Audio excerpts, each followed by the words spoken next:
সমগ্র আগরতলাসহ শহরতলির বিভিন্ন এলাকার জনগণের কাছে স্বাস্থ্য পরিষেবা পৌঁছে দিতে এই হাসপাতাল অন্যতম ভূমিকা রাখবে বলে আশা প্রকাশ করেন মুখ্যমন্ত্রী।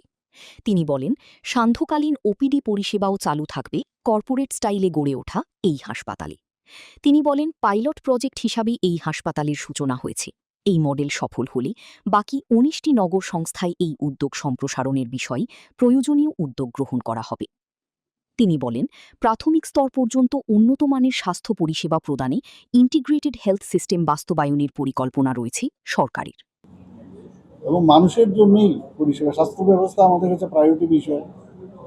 তো আমার মনে হয় আপনারাও দেখেছেন, আমি সব আগরতলা বাসীর কাছে একটা উপহার মনে হয় যে আমি দিতে পেরেছি, আমাদের দপ্তর দিতে পেরেছে, আমাদের আগরতলা মিউনিসিপ্যাল কর্পোরেশন দিতে পেরেছে।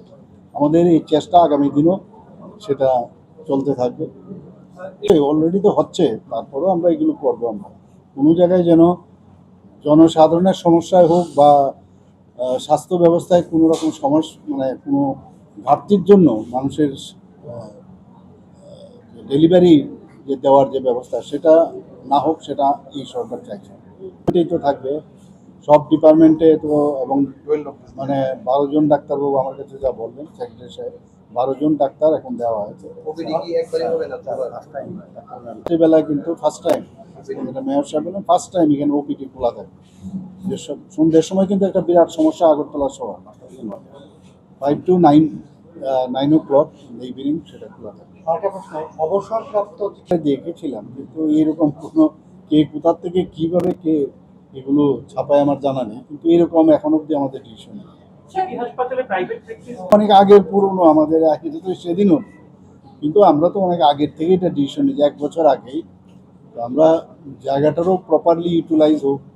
আর এখানে সবচেয়ে পায়ে হেঁটে চলে আসতে পারবে না, আশেপাশের যারা এরিয়া আছে তারা তো চলে আসবে, তাদেরও একটা নিশ্চিন্ত থাকবে এখন যে আমার বাড়ির কোনো পেশেন্ট যদি কোনো সমস্যা হয় ইমিডিয়েটলি এখানে আসতে পারে।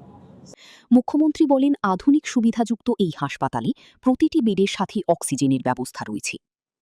অন্যান্যদের মধ্যে উপস্থিত ছিলেন mayor Dipak Majumdar, deputy mayor Monika Das Dutta, corporator ও সেন্ট্রাল জোনের চেয়ারপারসন রত্নাকর, স্বাস্থ্য সচিব কিরণ গিত্তি, নগর উন্নয়ন দপ্তরের সচিব মিলিন্দ রামটিকি, পুর কমিশনার ও এনএইচএমের ত্রিপুরা মিশন ডিরেক্টর সাজু ওয়াহিদি সহ অন্যান্য আধিকারিকরা।